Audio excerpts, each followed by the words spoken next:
Welcome back guys to another Flow Designs install video. I'm Steve from Exclusive Wraps. Today we're going to be installing a full flow kit onto a new facelift i30N.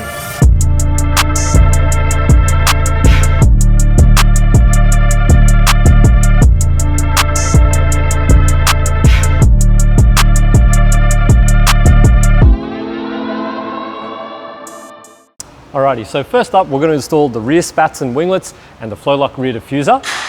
The parts that we're going to need to do this are a couple of flathead screwdrivers, 10mm ratchet spanner or similar. Ratchet spanners are ideal for this. 4mm Allen key, some stepped drill bits that'll go up to an 8mm or an 8mm drill bit, and obviously a drill. So to install the rear spats, first thing we need to do is remove these 4 plastic clips here using your flat screwdriver. Doing this will allow you better access to the inside of the rear bumper so that you can bolt that in place. The next thing we need to do is hold the spat in place. You'll notice that this shape here will align with this shape underneath the bumper. That's how you know you're putting it in the correct spot. So you're going to align it with that shape and with the outer edge of the wheel arch, and it should fall in line with this edge here if it's all sitting in the right spot. It can be a little bit fiddly, but you want to make sure that you're holding it in the right spot. If you can see the way I'm holding it here, I've got my hand inside the bumper and I'm gripping the spat onto the bumper to make sure that it doesn't move around, and just adjusting it slightly on either side until it sits where I want it to sit. Now we're going to take a white pencil or a texture or similar, and we're going to mark the position of the holes so that we can pre-drill some pilot holes. Those positions that I've marked right there. Righty, now that we've marked the position of our holes, we're going to take our stepped drill bit and we're going to drill the holes out to 8mm, or you can just use an 8mm drill bit, it's up to you. These are just a little bit easier to get started with.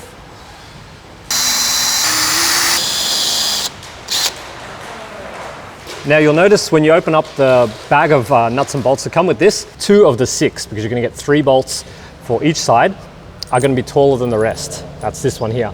That is designed to go through the section with the flow spacer. So that's your longer bolt, and then 2 smaller ones per side. Now we're going to start with the longer bolt, putting that in with a washer, place that up to the underside of the car, put your washer on top, and grab yourself the nut and start hand tightening it in place. Now you'll only be able to go a few turns because these have a nylock thread on them, which needs to be tightened with a tool. Before I go putting in the remaining 2 bolts, if you have optioned the winglets to go with your rear spats, you're going to need to put this in at the same time. So in this case we're going to take our winglet, align it with the holes, put that bolt in place, another washer on the inside. Alrighty, that should hold itself in place.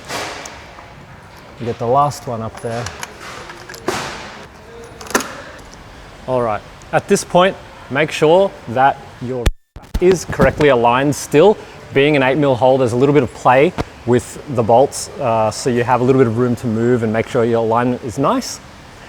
Next, you can adjust how far out you want your winglet to sit. If you want to go for maximum horsepower, you can go right out, or if you want a little more understated, stealthy look, you can tuck that right in up there. Under there, sorry. In this case, we're going to go about halfway. A little bit aggressive, not over the top, not going to take off anyone's shins. 4mm Allen key, and we're going to tighten up that first bolt that we put in.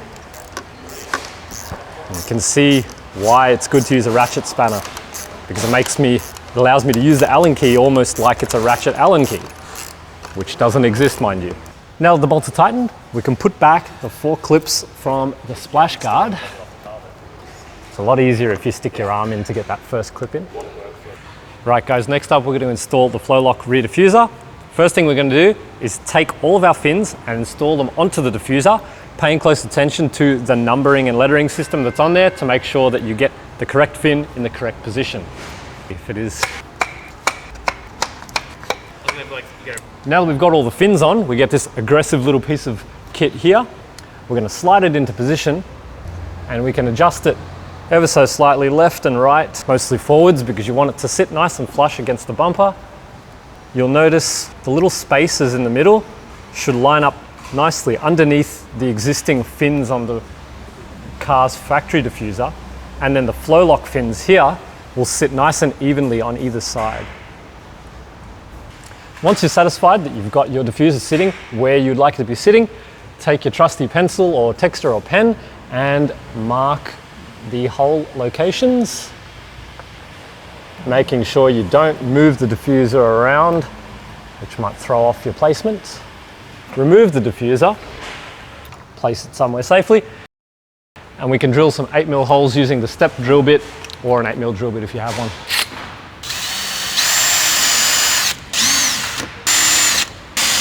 Once we've drilled the holes, you're going to take your bolt and washer combination, put a small washer on the bolt to begin with, position the diffuser where you would like it to sit, slide that in like so, take the larger of the washers, place that over the bolt. You've got full access on the underside of the bumper here. There's not really anything restricting your access to bolt this in place. And let's get those nut and bolt combinations together. Now that we've got the nut and bolt combos in place, take your 10mm ratchet spanner and your 4mm Allen key and tighten them up.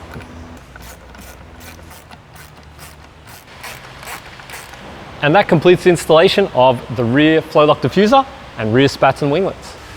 Rightio guys, next up we're going to install the flow side splitters and 2 sets of winglets. What you're going to need to complete the install of the skirts is an 8mm and an 11mm drill bit. If you don't have an 11, a 10 will do it, and you can just wiggle the drill bit a little bit to get the size you need. Your 4mm Allen key, 10mm socket, ideally on a drill bit. That's going to help you get the jack nuts in using the jack nut tool and that 10mm socket, and obviously the supplied nuts and bolts and the drilling template. First things first, we need to get the car up off the ground. We're using some wooden blocks and a jack to do that. And then you'll be free.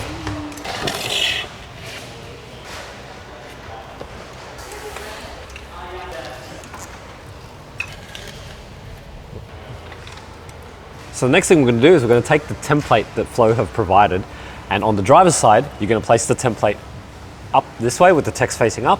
When you do the passenger side, your template is going to be this way at the front of the vehicle. So you can follow these outlines right here. You'll see we can pre-drill the hole with an 8mm bit. Now that we've drilled our first hole, we're going to insert the first jack nut. Should be fairly tight to pop in if you've drilled the hole the right size. Next, we're going to take the jack nut tool, have it facing this way, put the washer on the bolt and feed that in on the side with the text. You're going to insert it into the jack nut and just hand tighten it until it stops tightening. There we go. Grab your drill and 10mm socket and tighten it up. And then back it off. And that is how you install the jack nut. Now you can see it's nicely compressed in there, and we can install a bolt to hold the skirt on. The next step, we're going to install the first bolt in the front of the side skirt. Whilst that's in place, you want to have something, whether it be boxes or some jack stands or a friend, to hold the other end of the skirt so that it doesn't sag down and bend too much. All right, for the next step, we're going to start at the rear of the car. So we've got the front bolt in, we're going to start down at the rear. You can see there's a notch cut out of the skirt here, which fits nicely in line with that. That's the reason you want to start down the rear, to make sure you get that part in place correctly and don't have the skirt protruding too far. We're going to simply hold that in place, use our 8mm drill bit to start pre-drilling some holes.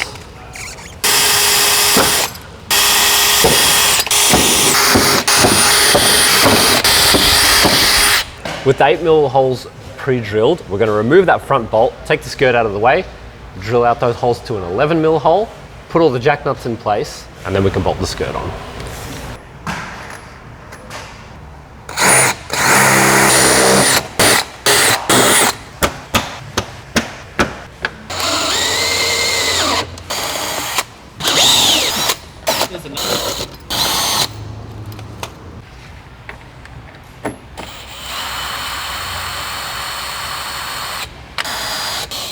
Now guys, I should mention, It's not ideal to use a drill to do up these fasteners because you can over tighten them, or you could thread them if you're not in the right spot when you're putting them in.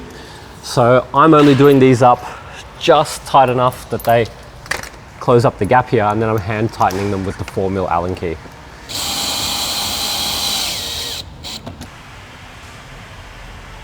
And lastly, we're going to install the 2 sets of winglets using the supplied bolts and washers into the threaded inserts underneath the skirt. Also, don't forget, don't over tighten these at this point, as you can now adjust how far out or in the winglet sits. And finally, you can take your car off the blocks and the side skirt install is complete. Alrighty guys, next up we're going to install the front splitter, extensions and winglets on the i30N facelift. You're going to need similar tools to what we've used for the rest of the car. Stepped drill bit with an 8mm step, some flathead screwdrivers, 4mm Allen key, 10mm ratchet spanner or similar, and a pencil or pen to mark some holes. Alright, first step, we're going to remove the weather strip. 2 clips on either side and simply pull out all the tabs.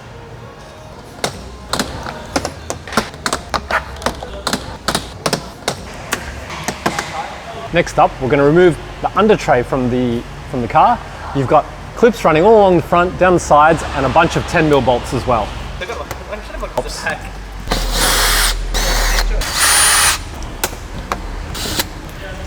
Anyone for pizza? Next step, we're going to install the 2 bolts on either side. These are going to come out later, so we're not going to install them tightly. They're just going to hold the lip in the correct place so that we can get the brackets in and drill the holes for the center of the bar. This is a lot easier if you have a friend. I don't, but I'll use my employee instead. They ask you how you are, you just have to say that you're fine when you're not really fine, but you just... With the 2 bolts in place on either side, you can see that the flow lip follows where your weather strip used to sit. So it should sit nice and tight along that edge. We've taped the lip in place for the time being, as you can see here, with a little bit of tape, just to hold it in place to make sure that it doesn't move around when we're pre-drilling the holes for all of the other nuts and bolts.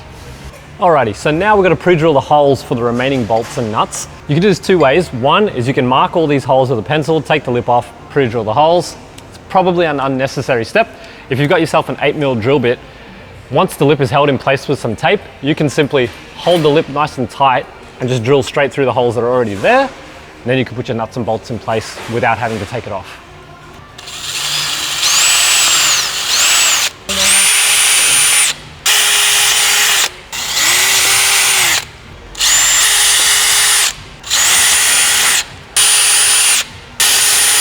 So for the next part, you're going to need to take the 4 brackets that are supplied, and they need to loop over this bar right here, which is the lower crash bar. So essentially, you're going to slip it over the top like that and slide it along until they line up with the holes that you have drilled. You can do this for all 4 of them. You can do 2 from the left side and 2 from the right side. These will give the lip the strength that is required to hold onto the car nice and firm. Now we simply insert the bolt, make sure that it lines up with the bracket, and presto, we're in.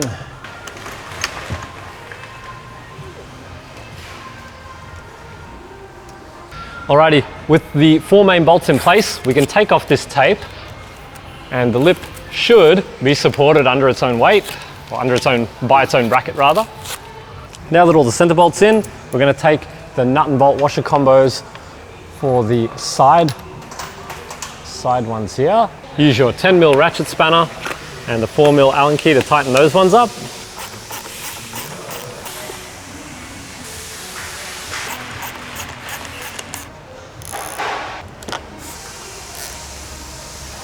Alrighty, we're nearly at the end, guys. Installing the extensions and the winglets. Now, if you didn't option these, you can fast forward, skip to the part where we reinstall the under tray, and you're done. If you got these optional parts as well, you're gonna have a whole heap more screws and washers, or bolts and washers rather. Now, the way these need to be installed is obviously together. You wanna combine the 2 parts, line them up with the threaded inserts that are already on the lip, and then use the supplied washer and bolt combo. Now, take special note, there are different sizes here. The two end holes where you're combining two layers are going to require the longer screws. So you've got 4 of those in the kit, 2 per side. Then you're going to have 3 of the shorter ones, which are going to go through these 3 holes here on either side. That will leave you with another 4 shorter ones that you would otherwise use if you didn't have the winglet. At this point, guys, don't go gung-ho and tighten it all up just yet. Now this is the time to adjust where your extensions and winglets sit. So, as we described, maximum horsepower, now is the time to adjust. You can push just the extension in if you want, leave the winglet out, or you can push the winglet in as well, or you can have a combination of the two.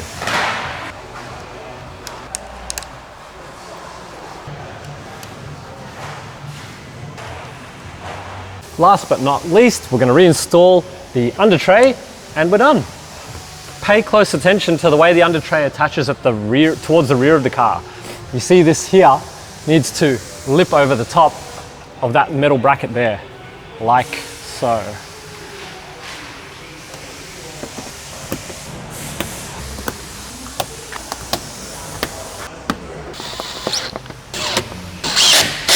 Throw away your weather strip, and that's how you install the front splitter, extensions and winglets.